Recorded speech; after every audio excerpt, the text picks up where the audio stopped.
Hola, soy Francisco Germaníez, estudiante de la carrera de Ingeniería Electrónica por lo que sería la Universidad Tecnológica Nacional de Buenos Aires. Y este es el video de investigación que hice sobre el tema de campos de bits para el trabajo práctico número 3 de lo que sería la materia informática 1. Bueno, para ir introduciéndonos en lo que sería el tema este de los campos de bits, primero que todo hay que preguntarnos qué son los campos de bits. Bueno, los campos de bits, también conocidos como segmentos de bits, nos van a servir para poder ahorrar memoria y hacer un uso más eficiente de ella.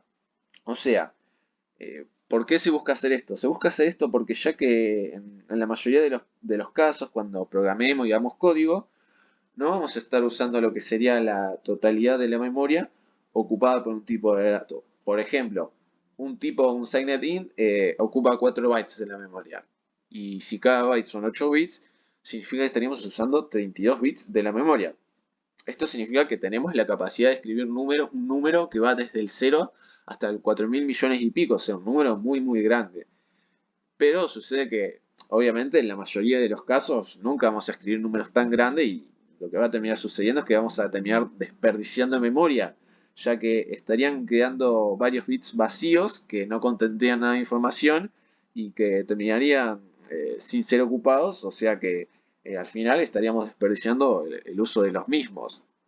Entonces, lo que se busca hacer con lo que sería este tema de los campos de bits es dividir o particionar los bytes que ocupa un tipo de dato determinado en bits individuales y poder crear campos que tengan una cantidad de bits asignada por uno mismo. O sea, lo que se estaría buscando es aprovechar el uso de bit a bit para así poder ir creando campos de acuerdo a lo que serían las necesidades que vayan surgiendo a lo largo del programa para así ir almacenando los datos que se vayan requiriendo según lo que se precise.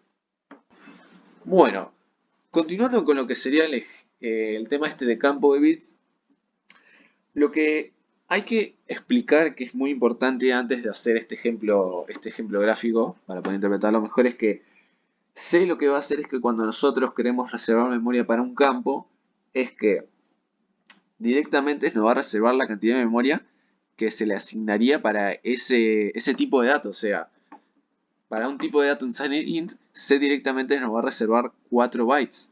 Para un tipo de dato char nos va a reservar 1 byte. Y bueno, dependiendo del tipo de dato que usemos, van a ser más o menos bytes.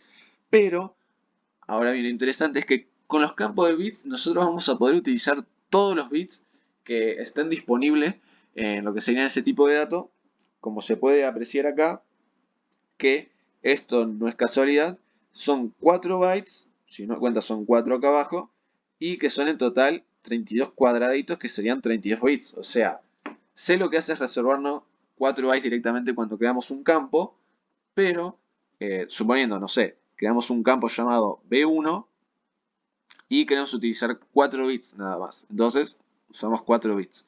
Pero lo interesante de esto es que nos van a estar quedando restantes todos estos otros bits, estos 28 bits nos van a quedar restantes para utilizarlo según como nosotros querramos. O sea, podemos crear campos desde 1 bit hasta 28.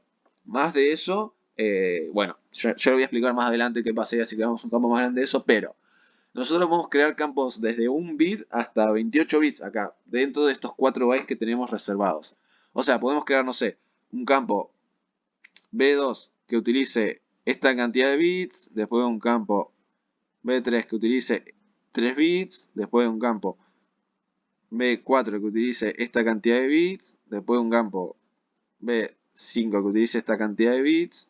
Y bueno, acá nos estarían quedando 2 bits libres. Y bueno, acá viene lo que les había dicho antes de que, ¿qué es lo que termina pasando en estas situaciones? Bueno, nosotros podemos o crear campos que puedan entrar en esos 2 bits, o sea, podemos crear un campo de 2 bits o dos campos de 1 bit, o si nosotros quisiéramos crear, no sé, un campo B6 que se sobrepase de acá, que en realidad querramos que ocupe 4 bits, lo que va a terminar pasando es que C directamente lo que haría es crear directamente una nueva unidad de almacenamiento de vuelta de 4 bytes porque continuamos usando el mismo tipo de dato y nos estaría reservando esos 4 bits directamente en esa nueva unidad de almacenamiento. O sea, estos 2 bits de acá se terminarían desperdiciando, a no ser que creáramos campos anteriormente que puedan entrar ahí.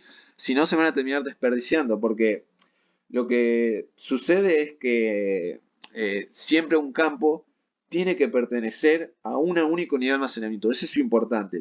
Solo a una unidad de almacenamiento pueden pertenecer los campos, no pueden pertenecer a 2 unidades de almacenamiento. Ya que una idea que tal vez podría haber surgido era la de que, bueno, tal vez lo que se haría sería meter 2 bits acá y después crearía una nueva unidad de almacenamiento de 4 bytes de vuelta y meterías los otros 2 restantes acá. Y nos estarían quedando 30 bits en lo que sería la otra unidad de almacenamiento nueva. No, lo que sucede es que C directamente crea una nueva unidad de almacenamiento y mete los 4 bits ahí. O sea, tendríamos 28 bits disponibles en la siguiente, pero estaríamos desperdiciando todos desde acá.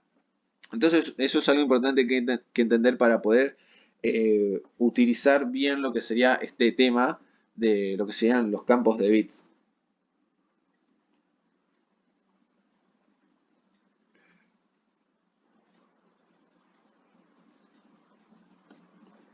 Bueno, ¿cómo se emplean los campos de bits? Bueno, lo que sería el tema de los campos de bits, como se menciona ahí, se utilizan a través de lo que serían las estructuras. O sea, lo que sería la declaración de los mismos se hará dentro de una estructura, de una sola, por lo menos para lo que sería un tipo de dato en específico. Después se puede crear otra estructura para otro tipo de dato, según lo que se requiera hacer, obviamente. Y su declaración tendría que ser como la de cualquier variable normal, pero va a tener la diferencia que se va a tener que utilizar el operador dos puntos, el cual lo que nos va a poder permitir sería asignarle al campo la cantidad de bits que quiero que utilice de lo que sería la unidad de almacenamiento a la cual fue asignado. O sea, suponiendo que acá en esta parte escribamos lo que sería un signed int, acá escribimos el nombre del campo, que será b1, y nosotros utilizamos el operador dos puntos, y queremos que este campo utilice solamente 4 bits. Entonces con este operador estamos diciendo que ocupe 4 bits de lo que sería los 4 bytes que se nos reservó de la memoria. Entonces nosotros podríamos de vuelta escribir acá abajo un signed int, bueno, se me fue un poco, y acá escribimos b2 y decimos que use 6 bits. Entonces estaríamos usando de esos 32 bits, 10 bits, lo que significa que nos estarían quedando unos 22 bits libres. O sea, todavía podríamos crear muchos campos más acá, de los tamaños que querramos, siempre que no nos pasemos. Si no, se directamente va a crear una nueva unidad de almacenamiento, como expliqué anteriormente, y se va a desperdiciar muchos bits. Algo innecesario. Bueno, detalles a tener en cuenta con lo que sería el tema de los campos de bits, para ya ir finalizando antes de entrar a lo que sería el tema del código. Bueno, primero que todo, los campos, como mencioné anteriormente, tienen que pertenecer a lo que sería una misma unidad de almacenamiento, no pueden pertenecer a dos, eso no puede suceder. Después, bueno, o sea, se pueden utilizar lo que serían los campos de bits sin nombres. ¿Y su utilidad para qué sería? Bueno, los mismos se utilizan para lo que sería el tema de rellenar espacio en la memoria, si es que necesitáramos hacer esto. O sea, parece medio confuso, pero después en el código lo voy a explicar bien. Y bueno, o sea, parece algo medio inútil plantearlo ahora, pero bueno, tal vez surja algún momento en el que esto sea necesario hacerlo y bueno, está bueno saberlo, la verdad, está bueno saberlo. Después, bueno, o sea, es recomendable usar lo que serían los tipos de datos enteros para representar los campos de bits, como se vienen haciendo en los ejemplos, de tipo int o un signed int, eso es lo recomendable. Y bueno, después el tema de que no se puede usar el operador AMPErsand con los campos de bits, ¿por qué no se puede usar? Y bueno, esto es algo que lógicamente se puede deducir por el tema de que uno lo que tiene que pensar es que los campos están dentro de un tipo de dato y este tipo de dato es el que tiene un espacio en la memoria ocupada. Por eso es que es absurdo pensar en que un campo tenga memoria, ya que está dentro de lo que sería un lugar de memoria. O sea, con memoria me refiero a lo que sería la unidad de almacenamiento que está almacenando al o los campos de bits. O sea, es por este motivo, esta razón de que no tiene sentido querer obtener la dirección de memoria de un campo de bit, porque lo que sería el mismo campo ya pertenece o estaría dentro de lo que sería de una dirección de memoria de lo que sea un tipo de dato. Así que bueno, o sea, con esto terminamos con lo que sería la presentación del PowerPoint y bueno, ahora vamos a pasar a lo que sería un código de ejemplo en el cual se muestre cómo funcionan los campos de bits y bueno, algunos casos especiales a tener en cuenta a la hora de la utilización de los mismos. Bueno, continuando con lo que sería el tema este de campo de bits. Ahora vamos a verlo a través de lo que sería un código para entenderlo mejor. Bueno, ¿qué es lo que yo estuve planteando acá? Bueno, la idea sería, primera de este código, sería ver esa diferencia que hay entre el espacio de memoria ocupado, por lo que sería el tema de una estructura que utiliza variables normales de toda la vida y otra que utiliza directamente campos de bits. Que bueno, como se puede ver acá, la primera estructura utiliza dos variables de tipo unsigned int que teóricamente tendrían que dar 8 bytes y que la siguiente estructura llamada campos de bits utiliza dos campos, uno de 4 bits y otro de 2, que sumando dan 6 bits, o sea que no se sobrepasan de esos 4 bytes que se creó para lo que sería esta unidad de almacenamiento, para lo que sean esta variable de tipo unsigned int. Y bueno, como se puede ver acá abajo, hay unos sprints en los cuales se mostrarían lo que sería la memoria ocupada según cada estructura. Una para lo que sería que utiliza las variables normales y otra para la que utiliza campos de bits. Bueno, viniendo para aquí, eh, ahora vamos a primero que todo compilar para ver que no haya ningún error. Muy bien, no hay ningún error. Bueno, ahora vamos a ver qué nos dice. Bien, nos dice que lo que sería la estructura con variables normales ocupa 8, esto es lo que ocupa, mientras que la de campos de bits utiliza 4 nada más, 4 bytes utiliza. Bueno, veamos qué sucede ahora si le empiezo a agregar muchos más campos de bits. Bueno, vamos a empezar a cambiar los nombres para que no tire error. Y bueno, yo creo que ya con esta cantidad estaría bien. Ya que creo que si no nos estaríamos pasando.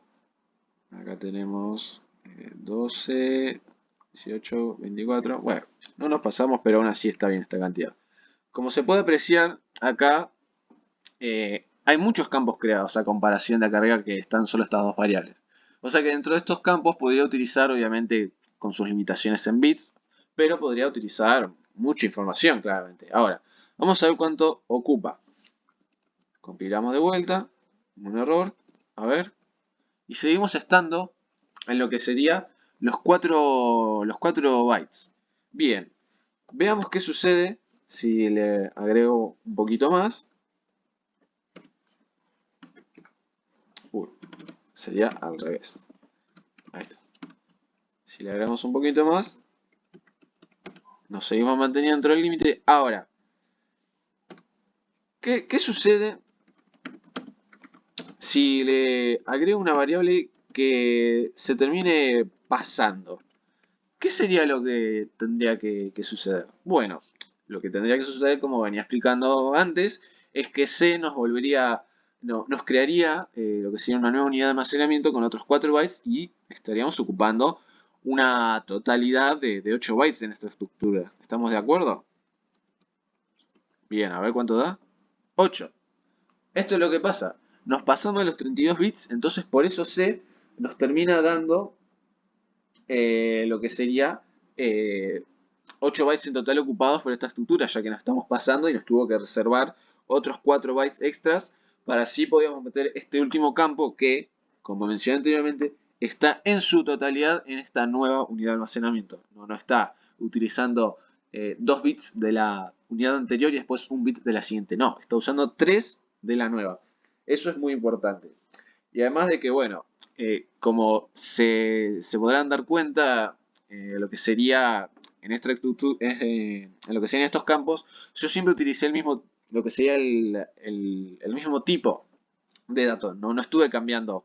Porque lo ideal no sería probar a hacer eso porque dependiendo del compilador, de la computadora, del sistema operativo, pueden reaccionar de distintas maneras y bueno, a veces el programa puede no tener errores y a veces como que sí. Entonces no es recomendable andar mezclando distintos tipos de datos. Entonces bueno, em, continuando con lo que sería con este tema del código, eh, les voy a mostrar esto que les había mencionado anteriormente de cómo poder usar un campo sin nombre, que la función que nos terminaría cumpliendo sería la de rellenar. Que a ver, borrando este de acá que lo que nos hacía era complicarnos la vida, que para que vean, estamos usando 4 bytes ahora. Ahora, si yo vengo acá y creo un campo sin nombre, eh, que la posibilidad que tengo de utilizar un campo sin nombre es que yo le puedo designar lo que sería la cantidad de memoria que quiero que me rellene. Entonces, si yo le dijera simplemente 2 que me rellene, no me estaría pasando, como pueden ver. Ahora, si yo hiciera como en el caso anterior, a ver, no sé, digo 4, me estoy pasando por 2 ahora. Ahora sí, me tuvo que crear otra parte porque ya me estaba pasando, lógicamente. Ahora, ¿por qué tiene utilidad esto? Y bueno, puede suceder que nosotros querramos pegar un salto a lo que sería una siguiente unidad de almacenamiento y queremos rellenarlo o queremos dejar que quede justo la cantidad de bits usados. Y bueno, nos conviene usar lo que sería este campo sin nombre para así, bueno, poderle dar la utilidad que nosotros quisiéramos. Ahora, otra, otra utilidad bastante similar a esta es lo que sería utilizar lo que sería poner un cero en este lugar. ¿Qué nos permite poner un cero en este lugar? Lo que nos va a permitir este operador sería que C lo que terminaría haciendo sería interpretar que lo que tendría que hacer sería rellenar todos los bits restantes de la unidad de almacenamiento que se venía usando en esta parte.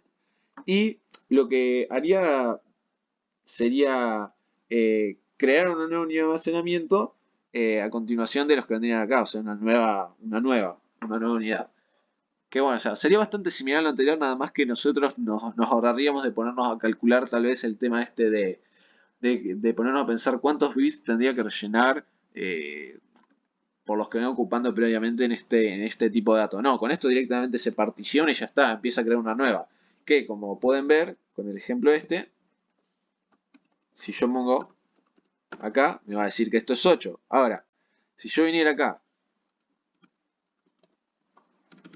y pusiera esto, ahora tendría que ser 12. ¿Estamos de acuerdo? 12, como pueden ver. Y bueno, o sea, esto también tiene funciona igual en lo que sería en el ejemplo anterior del sin nombre, de que este también se escribe sin nombre. Claramente como se puede ver. Bueno, em, reescribiendo lo que estaba acá anteriormente, y acá también. Ahora vamos a ver lo que sería un ejemplo de, de cómo funciona el tema este de guardar la información a lo que serían a estos campos. Primero que todo hay que crear una estructura de tipo campos bit, vamos a llamarla ejemplo. Y bueno, vamos a decir que en ejemplo, no sé, en la variable B1, que es de 4 bits, que tiene un poquito más de espacio que las otras, va a almacenar el siguiente número. No sé, vamos a poner el 12. Entonces nosotros vamos aquí a poner un print que lo que haga sería guardar lo que sería la información esta de ejemplo, quiero decir, mostraría lo que sería la información guardada en ejemplo que tendría que mostrar este 12. Entonces vamos a poner el número guardado en B1 es, y bueno, acá ponemos lo que sería tac tac y el barra n. Entonces, venimos acá y nos tendría que aparecer, cierto, puse dos veces lo mismo. Bueno, este de acá lo vamos a eliminar. Bien. A ver. Muy bien. Aparece un 12. Ahora, ¿qué es lo que sucede si nosotros ponemos un número mayor a lo que es la capacidad que tienen estos bits de guardar? O sea, pensándolo así, eh, nosotros cuando tenemos 4 bits, nosotros podemos guardar números desde el 0, que sería el primero, hasta el 15, que sería el último que se puede guardar. Más de eso no se puede guardar. ¿Estamos de acuerdo? O sea, porque no tiene más capacidad, no puede escribir más, no se puede escribir un número más grande en bits que lo que sería el 15 para 4 bits. Entonces, si nosotros escribimos el 15, que es el número más grande, y venimos acá a probar, está guardado el 15. Ahora, ¿qué sucede si nosotros, por ejemplo, guardáramos un número un poquito más grande, como el 26? A ver, ¿qué termina pasando? Nos tira un warning, que claramente ya nos viene avisando qué es lo que va a pasar, y aparece el número 10. Y uno se pregunta, ¿y por qué aparece el número 10 en vez de el 26? Y bueno, lo que pasa es algo bastante peculiar, que es exactamente lo mismo que pasa con lo que son las variables normales, y es que cuando se le asigna un valor mayor al que podría almacenar ese campo o esa variable normal, dependiendo de lo que se esté utilizando, lo que termina pasando es que, ¿cómo decirlo? Se termina desbordando lo que sería ese campo o esa variable por la capacidad que tiene. Ya que lo que termina, para dar un ejemplo que sea sencillo de entender, esto funciona como una especie de rueda. O sea, lo que se hace sería conectar lo que sería la parte final del campo en este caso, o sea, el valor máximo que puede almacenar, que acá es 15, con lo que sería, estaría unido con lo que sería la parte del inicio, que sería el 0, o sea, el valor mínimo que puede almacenar este campo. Entonces, si lo que pasa es que ponemos un valor mayor al que puede guardar, lo que sucede es que da una vuelta completa y empieza a contar de vuelta. Entonces, si nosotros ponemos valores mayores, lo que va a terminar pasando es que va a dar vueltas y va a seguir dando valores entre 0 y 15. O sea, se repite el ciclo hasta que dé el número que puede dar dentro de los valores que puede dar. Así que es por eso que hay que tener mucho cuidado a la hora de guardar valores y no puede terminar dando estos warnings, porque al final van a terminar dando cosas que no tienen nada que ver, no tienen nada que ver. Y bueno, para ya ir finalizando con lo que sería el tema de un ejemplo aplicativo del uso de los campos de bits en lo que sería en la vida real, lo que a mí se me ocurrió fue que este tema se podría emplear para, por ejemplo, lo que sería la apertura o los cierres de los pines de un puerto. Ya que, bueno, lo que sería un puerto tiene pines asociados al mismo y, bueno, lo que podemos hacer sería trabajar con estos pines manipulando los mismos a lo que sería a través de los bits que corresponden a cada pin respectivamente, ¿no? Que, bueno, en este caso podemos trabajar a través del campo de bits, que bueno, o sea, para ello lo que podríamos hacer sería usar campos de bits de tipo Signet Char, si es que lo que queremos es crear 8 campos de un bit, porque bueno, lo que necesitamos es que cada bit valga entre 0 y 1, ya que eso va a hacer el funcionamiento de cada pin de un puerto, o sea, va a ser abierto 1 o cerrado 0, así es como tiene que funcionar. Obviamente esto sería si tenemos un puerto de 8 pines, y si es de más, se tendrá que usar otro tipo de variable, o si no, bueno, se podrá seguir usando la misma. Entonces, bueno, sería esta la manera en la que podríamos lograr poder leer y escribir distintos tipos de datos, manipulando lo que sería el puerto a través de los campos de bits. Así que bueno, esto fue lo que sería la investigación que pude hacer para este trabajo y bueno, espero que les haya gustado.